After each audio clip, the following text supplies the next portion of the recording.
जगह पर आता है जिस जगह को उसने साफ करने को एंसन को कहा था। वो देखता है कि एंसन वहाँ पर नहीं होता, इसीलिए वो एंसन का नाम लेकर चिल्लाना शुरू कर देता है और तभी अचानक से उसकी आवाज बंद हो जाती है क्योंकि उसके चेहरे से उसके होंठ गायब हो जाते हैं। इसके बाद एंसन का बॉस सर्जरी से अपने होंठों को खुलवाता है और उसे पूरा विश्वास है कि उसके साथ जो कुछ हुआ है वो एंसन ने किया है। सीलियो एफबीआई एजेंट्स म्यूल्डर और स्कली के पास जाता है, उन्हें अपनी फोटो दिखाता और बताता है कि मेरे साथ जो कुछ हुआ है वो सब एंसन ने किया है, आपको उसके खिलाफ एक्शन लेना होगा।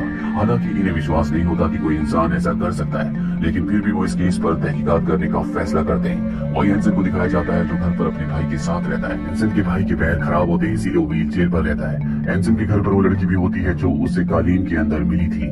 दरअसल ये एक फीमेल जीनी है जो भी इसे कालीन से निकालता है। ये उसकी 3 विशेष को पूरा करती है और एंसन ने अपनी पहली विश में अपने बॉस के मुंह को बंद करवा दिया था ताकि वो कभी उसे डांट ना पाए। दूसरी विश में उसने एक बोट मांगी थी जो अब भी एंसन के छोटे से घर के बाहर खड़ी होती है क्योंकि उसने जीनी को डिटेल में नहीं बताया था कि उसे बोट समंदर में चाहिए, इसीलिए अब ये बोट उसकी सरदर्दी बन चुकी है। उसके पास अब एक आखिरी विश बची है जिसे वो सोच समझ कर मांगना चाहता है। वही म्यूल्डर और स्कली को दिखाया जाता है जो एंसन के घर के बाहर पहुंच जाते हैं। घर के बाहर इतनी बड़ी बोट देखकर वो हैरान होते हैं। एंसन भी उन्हें अपने घर की तरफ आते हुए देख लेता है, इसीलिए वो अपने भाई से कहता है कि उन्हें घर के अंदर मत आने देना। और जब एंसन का भाई दरवाजा खोलता है तो वो दोनों के दोनों एंसन के बारे में पूछते हैं। वो बताता है कि एंसन घर पर नहीं है और यहाँ पर म्यूल्डर और स्कली उस लड़की को देख लेते हैं जो कालीन के अंदर से निकली थी। इनके पास सर्च वारंट नहीं है, इसीलिए म्यूल्डर और स्कली यहाँ से चले जाते हैं। एंसन बहुत ज्यादा दुखी और परेशान होता है क्योंकि उसकी 2 विशेष में उसे कुछ भी हासिल नहीं हुआ। जीनी उसे कहती है कि तुम्हें सब कुछ डिटेल में बताना होगा क्योंकि जितना तुम मांगोगी मैं तुम्हें उतना ही दूंगी। जीनी उसे इशारा करती है कि तुम्हें अपनी तीसरी विश में अपने भाई के पैर को ठीक करवा लेना चाहिए, लेकिन वो उसकी बात पर ध्यान नहीं देता और कहता है कि मुझे गायब कर दो। जीनी उसकी इस विश को पूरा कर देती है जिसके बाद वो अपने कपड़े उतारकर इनविजिबल होकर घर से बाहर निकल जाता है। वो देखता है कि सड़क के दूसरी तरफ 2 लड़कियां हैं, उन्हें पास से देखना चाहता है और जब वो सड़क को पार कर रहा होता है तभी उसे एक ट्रक हिट कर देता है जिससे उसकी मृत्यु हो जाती है। और क्योंकि उसकी बॉडी इनविजिबल है इसीलिए उसकी बॉडी को कोई भी नहीं देख सकता।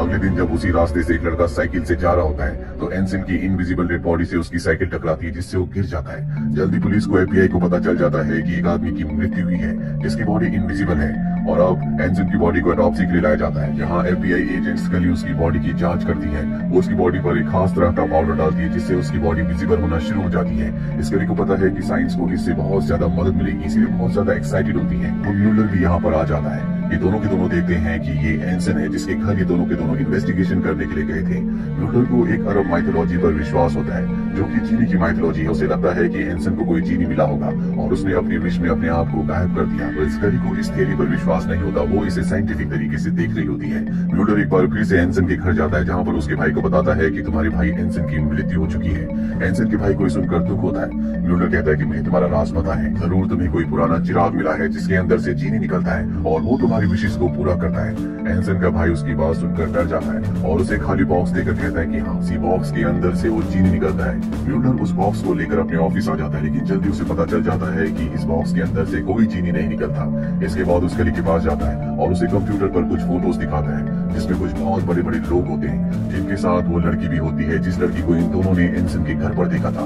और ये फोटोज बहुत पुरानी है, अगर इतने साल पहले वो लड़की इतनी जवान थी तो आज उसे बहुत बूढ़ा होना चाहिए था। म्यूल्डर यहाँ पर समझ जाता है कि ये लड़की ही जीनी है। वही हमें एंसन के भाई को दिखाया जाता है जो गैराज में जाता है और कारपेट के अंदर से एक बार फिर से उस लड़की को बाहर निकालता है, जिसका मतलब ये है कि वो फीमेल जीनी अब उसकी 3 विशेष को पूरा करेगी। वो कहते हैं कि तुम बताओ तुम्हें क्या चाहिए। वो कहता है कि मैं चाहता हूँ कि तुम मेरे भाई को जिंदा कर दो। फीमेल जीनी उसकी इस विश को मान जाती है और अगले पल उसके घर पर उसका भाई होता है, लेकिन वो पहले की तरह नॉर्मल नहीं होता। उसके शरीर से बदबू आ रही होती है और ना ही वो कुछ बोल रहा होता है। इससे एंसन के भाई को गुस्सा आता है। वो कहता है कि मेरा भाई कुछ भी नहीं बोलता। फीमेल जीनी कहती है कि तुमने मुझे डिटेल में बताया नहीं, तुमने कहा उसे जिंदा कर दो और मैंने उसे जिंदा कर दिया। एंसन का भाई कहता है कि मैं चाहता हूँ कि मेरा भाई भूले और इस तरह से वो अपनी दूसरी विश मांग लेता है। जीनी उसकी दूसरी विश को पूरा कर देती है और जैसे वो बोलना शुरू करता है तो जोर जोर से चिल्लाता है जिससे जीनी और एंसन का भाई दोनों अपने कानों को बंद कर लेते हैं। उसके बाद एंसन जब शांत होता है तो अपने भाई से कहता है कि तुमने मेरे साथ ही क्या किया। मेरे सीने में न दिल धड़कता है ना ही मेरी रगों में खून बह रहा है, जिस वजह से मुझे बहुत ठंड लग रही है। एंसन अपने भाई को डांट रहा होता है। एंसन का भाई कहता है कि मैंने अपनी 2 विशेष को तुम्हारे ऊपर बर्बाद कर दिया, अब मैं तुम्हारे ऊपर अपनी कोई विश बर्बाद नहीं करूंगा। अब वो अपनी तीसरी विश अपने लिए मांगना चाहता है जिसके बारे में वो सोच रहा होता है। वही एंसन को दिखाया जाता है जिसे बहुत ठंड लग रही होती है, इसीलिए वो गैस जलाने के लिए जाता है और उसकी गलती से नोक टूट जाता है जिससे गैस लीक होना शुरू हो जाती है। उसके हाथ कांप रहे होते हैं इसीलिए मैस्टिक से आग नहीं जला पा रहा था जिसमें उसे देर हो जाती है और जैसे वो मैस्टिक को लाइट करता है एक बहुत बड़ा ब्लास्ट होता है। इस ब्लास्ट में एंसन एक बार फिर से मारा जाता है पर अब उसका भाई भी मारा जा चुका है। ठीक इसी वक्त म्यूल्डर उस गली भी घर के बाहर आ चुके होते हैं। इनकी इस धमाके में मृत्यु होने से बच जाती है, लेकिन इन दोनों को पता है कि अब भी ये सिलसिला खत्म नहीं हुआ। जल्दी इन्हें वो कालीन मिल जाता है जिसके अंदर वो चीनी होती है। म्यूल्डर कालीन से चीनी को बाहर निकालता है, जिसके बाद अब म्यूल्डर उससे इन्वेस्टिगेशन करना शुरू कर देता है। वो बताती है कि आज से 500 साल पहले मुझे चीनी का एक चिराग मिला था, जिस चिराग से चीनी बाहर निकला।